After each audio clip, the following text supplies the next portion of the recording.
Donc, bonjour à tous. Pour commencer, nous tenons à remercier les organisateurs et saluer toutes les organisations présentes qui continuent à soutenir la Palestine, le peuple palestinien et son héroïque lutte de libération nationale, malgré le soi-disant cessez-le-feu et malgré la répression.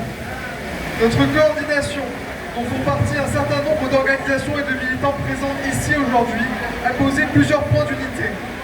Nous soutenons tous les réprimés pour la Palestine, peu importe leur appartenance organisationnelle, idéologique ou professionnelle, et la nécessité de l'unité de tous ceux et celles qui souhaitent lutter ici en France, au-delà des guerres d'ego et de chapelles.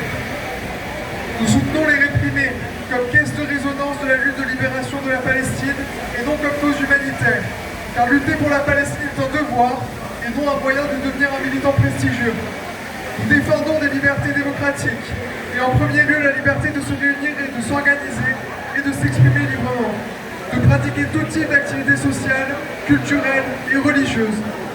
Défense liée à la nécessaire protection des militants pro-palestiniens. Nous, Coordination Stop Répression Palestine, appelons donc à systématiser les rassemblements et manifestations lors des audiences et mener des campagnes locales et nationales lors de chaque procès en portant le mot d'ordre de soutien à tous les réprimés, à faire de chaque affaire une affaire nationale en multipliant les articles, les interviews, rappelant l'unité des réprimés et l'objectif du soutien à la libération de la Palestine, en multipliant les actions d'agitation dans les quartiers populaires, dans les universités, devant les entreprises et dans les manifestations et rassemblements, à créer le rapport de force sur le terrain en coordonnant toujours plus de forces unis sur la base exprimée plus haut et répondant comme une seule voix à toutes les attaques à faire de chaque procès d'un groupe palestinien, un procès de l'impérialisme, du sionisme et de la colonisation. La libération de Georges Ibrahim Abdallah nous l'a montré, c'est quand l'État a moins d'intérêt à nous réprimer qu'à nous relaxer que nous obtenons la victoire. Et ce rapport de force, on ne l'obtient que dans la rue.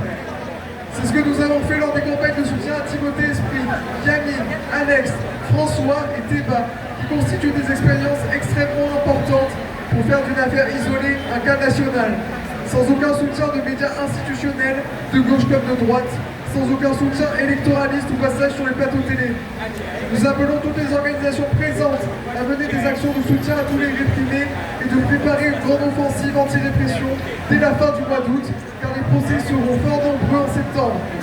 Nous vous invitons à vous rendre sur notre stand afin de connaître et de soutenir les dizaines de militants pro-palestiniens réprimés.